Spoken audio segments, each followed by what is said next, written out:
Hello guys, good morning. May nasa ko dito na A4 na Acer.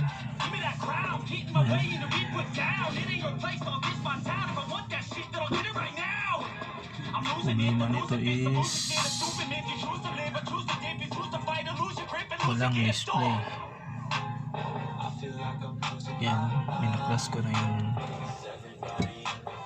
fan niya kasi nilinisan ko din kasi ayaw na din umikot, tsaka yung board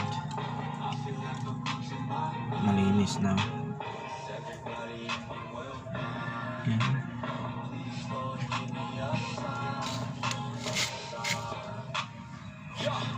So yung memory pinalitan ko.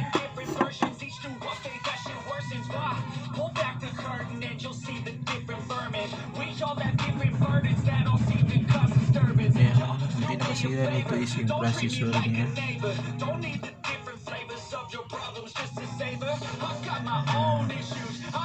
Wala na talagang display. Pinalitan ko ng ito yung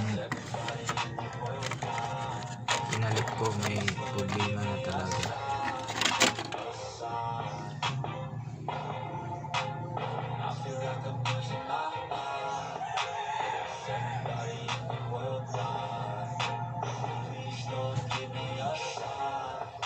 Yan, umiinit na to.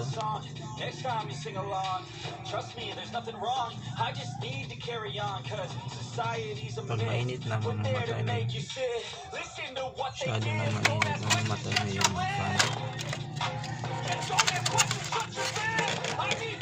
Try natin kung gagana ba.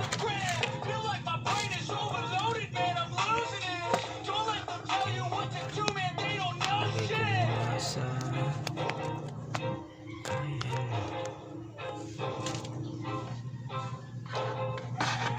saksak.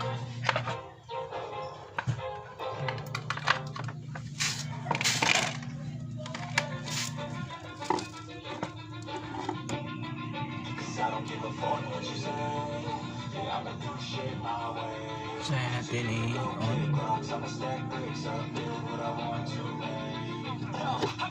Ayan, ikot na.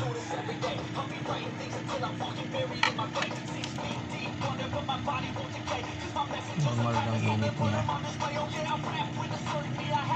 Kung pag switch mo agad yung umiinit, hindi na makakan ito. Normal na. Ayan, umikot na yung fan, hindi ko pa nilagay.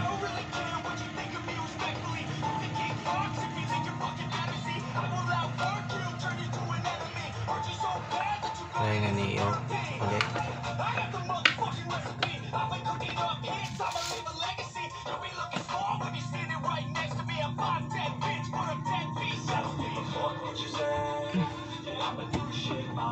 Tanggalan natin na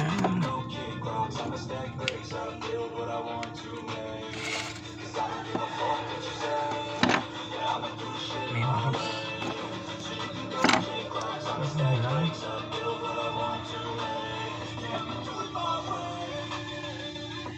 Ito sa BIOS niya. Pag wala pa rin display, try nyo tanggalin tong BIOS, i-reset ninyo.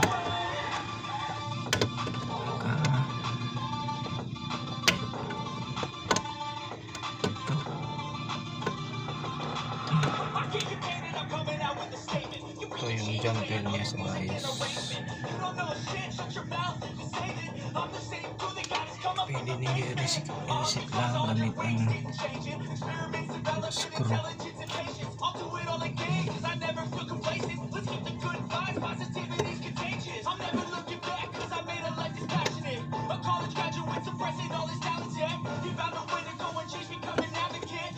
Tapos ibalik.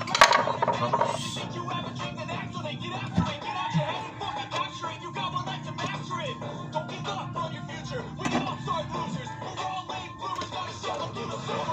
Hirap pa. Isang kamay lang. Okay, yan.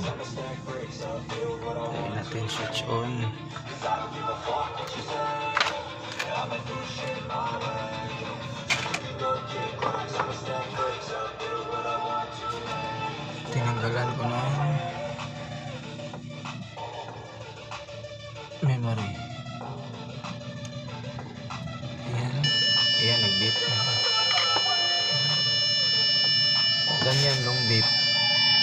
sabihin yan, walang memory.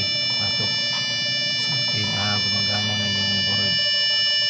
Ibig sabihin yan, problema lang yan is walang memory card. Try natin lagyan ng memory. Ayan.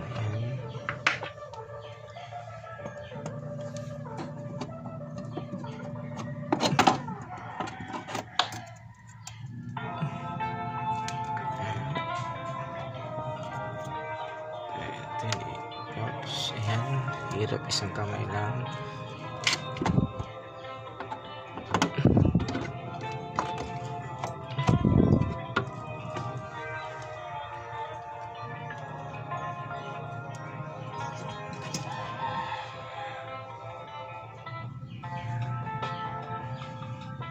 Try natin saksak. Okay.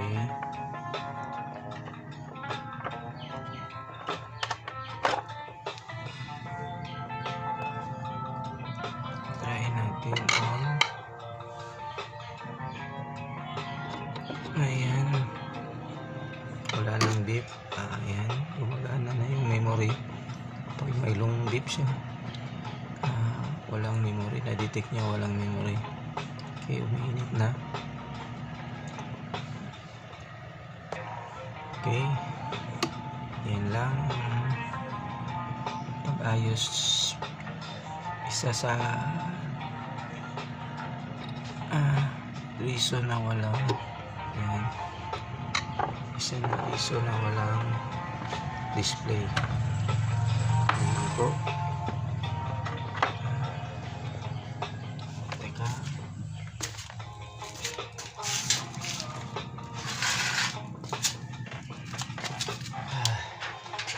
Sa next vlog ko is may ayusin tayo, wala ding display. Ito dinala sa akin kahapon. Asus to Asus, galing sa Pisonet din.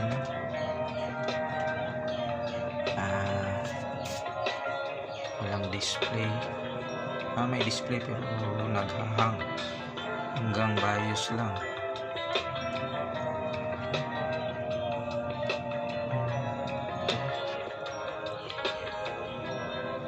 Try natin to ayusin bukas. I-share ko sa inyo kung anong bakit siya naglalag hanggang BIOS lang. Okay, thank you. Hanggang sa susunod na vlog ko. Oops.